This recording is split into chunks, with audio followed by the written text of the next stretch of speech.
Hello, everybody. Scott Golden with the World Class Championship Wrestling Review Series, and this is the February 20th, 1988 edition. We do return to first run action here this week after last week's increasingly what I consider useless show. Everything on there was a rerun from previous weeks and just compilated together. Brian Diaz and Solomon Grundy is your opening contest here this week. There is the beginning of a strong storyline, and it's kind of cool.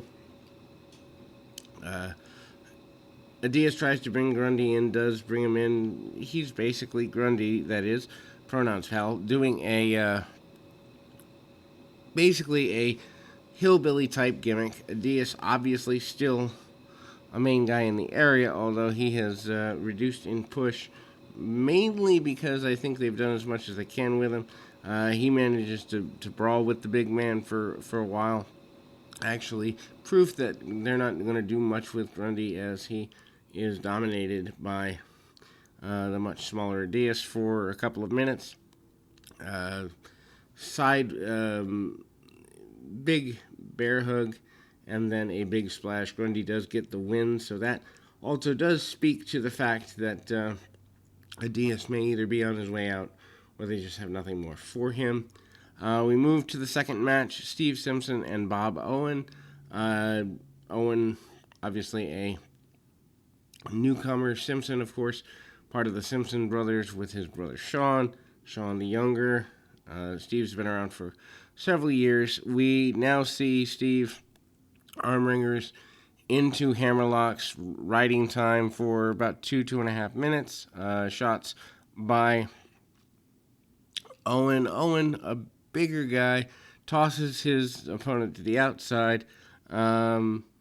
Simpson gets back in and concludes the match with a running knee lift, and then manages to go out to the top rope and manages to hit a top rope splash. 1, 2, 3, and out we go. So Michael, this is the crux of the program here. Really well done angle, and I feel vindicated because I've been a big champion of Michael Hayes in World Class as more valuable than he's been given credit for. Michael Hayes comes out. He says he is releasing an album soon. First concert he wants to be here in the Dallas area because Dallas was where the Freebird music song came from. He's talking about answering questions for the fans, being on the radio, doing all sorts of things.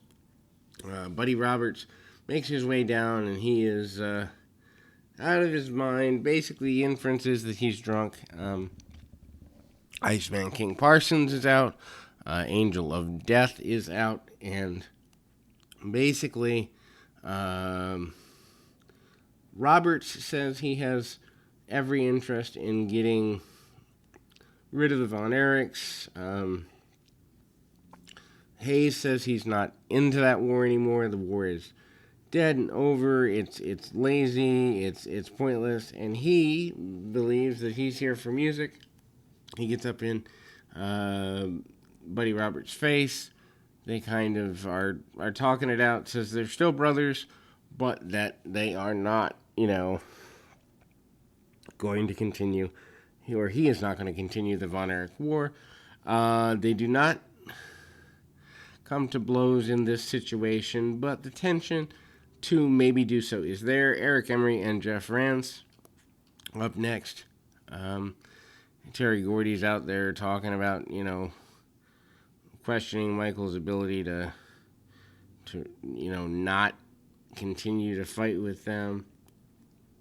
Says he will be brothers, but, basically implying that Michael is no longer the Freebird he used to be, is the basic inference of the angle. The follow-up to this angle, by the way, is probably, I'd venture to say, the Michael Hayes promo that comes in a couple of weeks is one of the best promos I've ever seen Michael cut, and when we get there, I'll go into that why deeper. But Ron's with a backslide and a sunset flip, goes for several covers quite quickly on Eric Emery, Emery, of course, multi-time light heavyweight champion, backs out of the ring quickly, doesn't really want to get too tied up in trouble, and manages to point at Jeff and the abdominal stretches here. They work that hold for a couple of minutes, side headlock by Rands, and basically this is just a match really meant to fill time, and it does so appropriately. Big backdrop out of the corner on Emery, drop kick, and Emery, who ends up taking over World Class in the next little while. Certainly, tries to slow the match down a bit, and Emery does end up getting things going back his way a little bit. Gets a backslide, and 1, 2, 3 gets a victory on a backslide. Weird to see a heel get a backslide victory, but that is what it is. Then we see about a 15-minute match with some of the Freebirds against the Von Erichs, Terry Gordy and Buddy Roberts versus Kevin and Kerry Von Erich. And I mean, this is what you'd expect from that deal. Gordy is in there. Everybody's in there kind of in street clothes, jeans and camouflage shirts and the like. Referee having a little bit of difficulty breaking things down. Kevin and Kerry, the only Von Erichs left, obviously. Kevin goes right at Kerry, and Kerry just hits him with a flurry of punches. Probably the most aggressive I've seen Kerry since his comeback. Kerry takes his shirt off, starts to go at Buddy Roberts. Roberts tries to kick him, actually catches him with a belt or a whip, and does Kerry, and then just tries to hold on to him, keep him going. Kerry and Kevin still a draw in World Class, but how much longer even that exists is questionable. And then we see Buddy Roberts get nailed with the spinning discus punch in the face. Kevin goes to the outside, gets thrown over the top rope. Referee does not call for the bell. Freebirds and Von Erichs brawling on the floor. No big surprise there. They continue to brawl. Steel chairs by Gordy. Dimly lit in the Sportatorium, so I don't know if there's less lighting than there used to be or what the deal is. Kevin's in ring trying to get the claw on Buddy Roberts. Doesn't get all he wants on that, and that's a complete continuance here. Brawl all the way around, and then we see Gordy is the victim of the stomach claw